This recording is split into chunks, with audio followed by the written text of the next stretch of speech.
हमारे साथ जो शख्स मौजूद हैं, इन्होंने असद भाई के साथ ज़िंदगी के 20 से 25 साल गुजारे हैं। यानी कि इनका शुमार उनके करीबी साथियों में होता है, करीबी दोस्तों में होता है और ये उनके शागिर्द भी हैं। उनका जो रिलेशन था वो बड़ा फ्रेंडली था सबके साथ ही। जब भी गाते थे ना तो रूह लग जाती थी उनके साथ। सारे दोस्त बैठे हुए हैं हम, तो खाना खाते खाते ना एक लड़के ने वो पिज़्ज़े का सारा पीस उठाया और एकदम से ना उसे कहते ओए मरना नहीं, देखिए तेरियां अखां बाहर आ गई हैं ਇਹਦੇ ਨਾਲ। यानी कि उन्होंने कोई ना कोई वो ये नहीं था कि इतने बड़े सितारे हैं, पूरी दुनिया घूमते हैं तो आप छोटी मोटी दुकान में बैठना नहीं है। जहाँ पे भी आप लोगों ने बैठाया साथ बैठ गए आप। हम कहते हैं ना असद भाई आप ठीक हो जाए, वो उनकी जो अंदर की होती थी ना कैफियत जैसी भी हो, मगर आउटसाइड ऑफ बॉडी उन्होंने ऐसे ही शो करवाना है, ऐसा रिएक्शन देना है कि जैसे बिल्कुल वो ठीक है। उन्होंने कहना मुझे कोई मसला नहीं है, मैं तो बिल्कुल ठीक हूँ, ये देखो।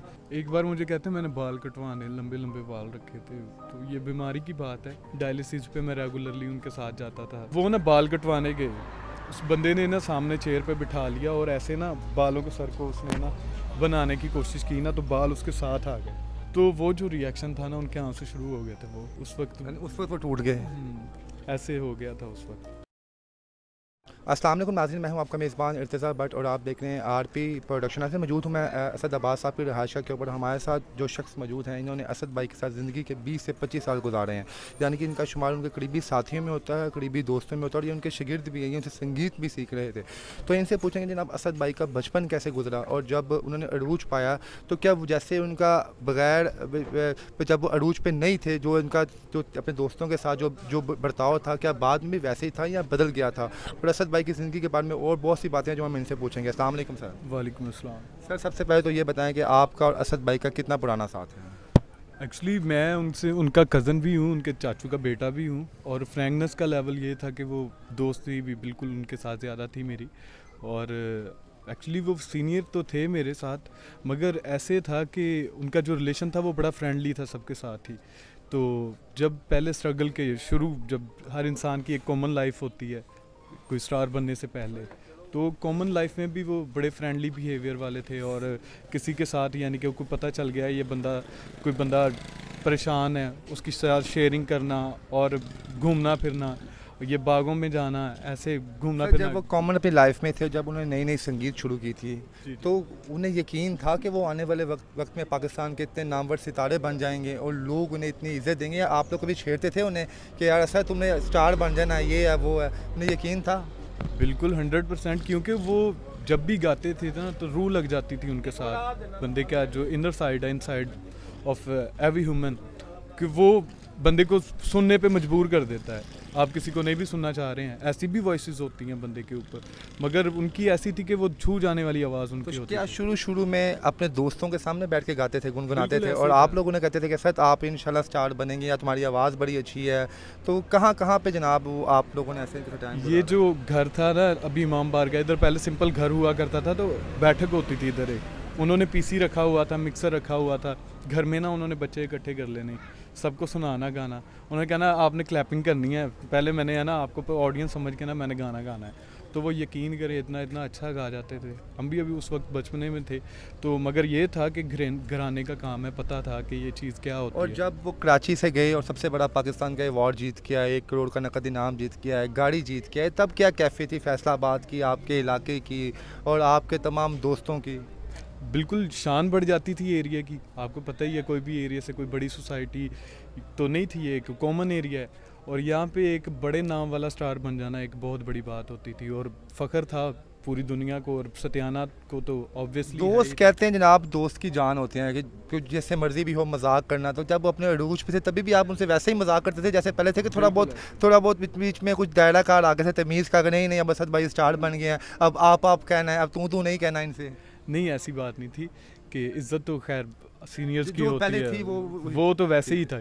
मगर ये जो था ना फ्रेंडली बिहेवियर में, मिसाल के तौर पे एक दूसरे को यानी कि छेड़ना, कोई उल्टी सीधी हरकत कर देते थे, वो बड़े ऐसे की उनकी हरकतें थी कि मैं एक बार आपको बात बताऊं, मुझे एक याद है वाक़या उनका कि ना हम खाना खा रहे थे, तो सारे दोस्त बैठे हुए हैं हम, तो खाना खाते खाते ना एक लड़के ने वो पिज़्ज़े का सारा पीस उठाया और एकदम से ना उसे कहते ओए मरना नहीं, देखिए तेरियां अखां बाहर आ गई हैं ਇਹਦੇ ਨਾਲ यानी कि उन्होंने कोई ना कोई वो ये नहीं था कि जहाँ इतने बड़े सितारे हैं पूरी दुनिया घूमते हैं तो आप छोटी मोटी दुकान में बैठना नहीं है, जहाँ पे भी आप लोगों ने बैठाया साथ बैठ गए हैं आपके। आप इधर से विज़िट कर लें, सबसे पूछ लें, उनका एक मोस्टली एक चीज़ थी कि जब भी उन्होंने सतियाना में आना है ना तो उन्होंने नाश्ता एक कॉमन एरिया में, जैसे एक रेगुलरली एक शहरी या कोई गांव का बंदा होता है उसने फट्टे के बैठ पे ऐसे के फट्टे हैं उनके ऊपर बैठ के उन्होंने नाश्ता करना है कॉमनली। कोई सर ऐसा जब उन प्रॉब्लम पे अल्लाह की तरफ से मुश्किलात आई हैं, वो बीमारी में गड़ गए हैं, तो तभी भी आप उनका साथ था, तो आपको वो यकीन दिलाते थे, आप उन्हें कहते थे कि नो कोई मसला नहीं है, आप असद भाई दोबारा ठीक होंगे, दोबारा गाएंगे, आपको अपनी आवाज़ सुनाते थे उस हालत में भी वो? बिल्कुल बिल्कुल ऐसे ही था, मगर ये था कि हमें ये कहने की ज़रूरत ही नहीं पड़ती थी। हम कहते थे ना असद भाई आप ठीक हो जाएं, वो उनकी जो अंदर की होती थी ना कैफियत जैसी भी हो, मगर आउटसाइड ऑफ बॉडी उन्होंने ऐसे ही शो करवाना है, ऐसा रिएक्शन देना है कि जैसे बिल्कुल वो ठीक है। उन्होंने कहना मुझे कोई मसला नहीं है, मैं तो बिल्कुल ठीक हूँ, ये देखो बिल्कुल ऐसे हूँ ऐसे हूँ, जबकि उन्हें खुद नज़र आ रहा होता था कि यार मेरी स्किन देखें तो वाइट थी तो ब्लैक नहीं हो वो उनका रोने लग गए हों कि एक उनकी वो तस्वीरें सोशल मीडिया पे वायरल हुई हैं कि जब जनाब मर्सिडीज़ में बैठे हुए हैं वो, और ग्लो है चेहरे पे उनका, स्पाइक्स रखे हुए हैं जनाब, और एक वो पे टाइम आया कि जनाब स्किन उनकी ब्लैक हो गई और उसके अलावा पतले हो गए, तो कभी उन्होंने अफसुर्दा नहीं हुए कभी? ऐसे हुआ था। एक बार मुझे कहते हैं मैंने बाल कटवाने, लंबे लंबे बाल रखे थे, तो ये बीमारी की बात है। डायलिसिस पे मैं रेगुलरली उनके साथ जाता था, शगीर था, रेगुलरली तो जाना बनता था आपको पता है, और ऊपर से वो ब्लड रिलेशन भी है। तो वो ना बाल कटवाने गए, उस बंदे ने ना सामने चेयर पे बिठा लिया और ऐसे ना बालों के सर को उसने ना बनाने की कोशिश की ना, तो बाल उसके साथ आ गए। तो वो जो रिएक्शन था ना, उनके आंसू शुरू हो गए थे, वो उस वक्त वो टूट गए। ऐसे हो गया था उस वक्त। क्या कहेंगे आप सर कि आपके दोस्त साथी चले गए हैं, अब कितना आप उनकी कमी को महसूस करेंगे? मैं तो एक ही बात कहूँगा कि जब भी कोई भी आर्टिस्ट गाता है या सिंगर गाता है तो बंदे को पता चलता है कि ये जो बंदा परफॉर्मर है, एक अच्छा नामवर है और ऊपर से टैलेंटेड भी है, डिज़र्विंग पर्सन बंदा जो होता है, उसकी कमी ऐसे फील होती है। आप जब भी उसकी चीज़ गाओगे ना तो आपको उसकी फील ज़रूर आएगी, वो फील होगा, मगर आप वैसे निभा नहीं पाओगे। यानी कि वो खुदादा सलाहियत थी, उन जैसे कॉपी कोई नहीं कर सकता। कभी आपने वैसे पूछा नहीं असद भाई से कि असद भाई आपने तो आतिफ के साथ भी काम किया, सहर अली बग्गा के साथ भी आपके सलाम दुआ है, या शफकत अमानत, तो जितने भी हमारे पास किस नामवर सिंगर हैं, तो वो आपके पास आते क्यों नहीं है? तो क्या उनका जवाब आगे से आता था? वो वही जो इंटरव्यूज़ पे भी कहते थे, वो कहते पुत्र चढ़ दे सूरज नूं सलाम में गल है। और मैनू अक्सर ना ओदे सज्जाद अली साहब साहिल पे खड़े, उनका वाक़या उन्होंने एक बार सुनाया था, तो उनको नहीं पता था जब न्यूली ये अपना वायरल हुए थे, हिट हुए थे इंडस्ट्री में, ये जब वर्ल्ड टूर पे गए अमेरिका, उधर उनको उनकी मुलाकात हुई, ह्यूस्टन में एक शो था, उधर वो कहते कि मैंने ना उनको देखा, हाँ जी सज्जाद अली साहब को, तो उनकी मैंने ना चीज़ वैसे ही गुनगुनाई स्टेज पे, मेरी एंट्री का टाइम था, तो कहते उन्होंने, मैं जब स्टेज से उतरा इतना प्यार किया मेरे साथ, मेरा दिल करे कि यार मैं इस बंदे को सुनाता ही जाऊँ।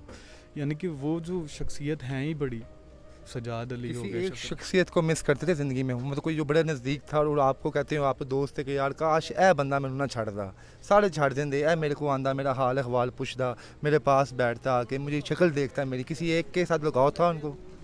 नहीं, ये चीज़ नहीं मुझे पता, ना उन्होंने ऐसे कभी किया था, क्योंकि ये जो होती है ना फील्ड, आपके जो कुलीग्स होते हैं, हाँ, उनमें जो सबसे करीबी थे वो उनके करीब ही थे, वो सपोर्ट भी करते थे। यानी कि अंदाज़ा लगा ले, ये यासर अब्बास मलंगी भाई हो गए, या इनकी जो गैदरिंग थी, जो गैदरिंग बरकरार, गैदरिंग इनको जो पहले दिन से हाँ, वो बाद में भी इनके साथ ही थी, वो नहीं छूटी थी इनकी गैदरिंग। कोई ऐसा गीत जो हमेशा वो गुनगुनाते थे अपनी ज़िंदगी में, जो कहते थे कि यार ये मेरा जो बोल है मेरी ज़िंदगी के बड़े नज़दीक है, और वो गा के उनकी आंखों में कभी वो नमी आई थी? वो एक था ये गाना कदी आमिल सामल यार वे, ये तो ऑब्वियसली उनका बड़ा फेवरेट रहा है। उसके बाद वो था सांवरे, वो गा के खुद भी रोना शुरू होते थे, वो सांवरे गाना कमाल गाते थे। जी नाज़रीन, देखें किसी के बारे में अगर आपने सुनना हो, समझना हो कि वो शख्स कैसा है, उसके मोहल्लेदारों से पूछें आप, और उसके करीबी दोस्तों से पूछें। और ये असद भाई के कज़न भी है, उनके करीबी दोस्त भी हैं और शागिर्द भी हैं। इन्होंने बड़ी खूबसूरत बात कही कि असद भाई जब कॉमन मैन थे तभी भी हम उनसे उतना ही प्यार करते थे, वो हमसे उतना प्यार करते थे, और जब वो ख़ास से आम से ख़ास हुए तब भी वो हमसे उतना ही प्यार करते थे। अच्छे बंदे की यही निशानी कि लोग उसके जाने के बाद उसे अच्छे अल्फाजों में याद करते हैं। तो मेरी दुआ है अल्लाह वो असद भाई के अगले दर्जात बुलंद फरमाए और उन्हें जन्नतुल फिरदौस में आला से आला मुकाम अता फरमाए। इसके साथ ही मुझे इजाज़त दीजिए। अल्लाह।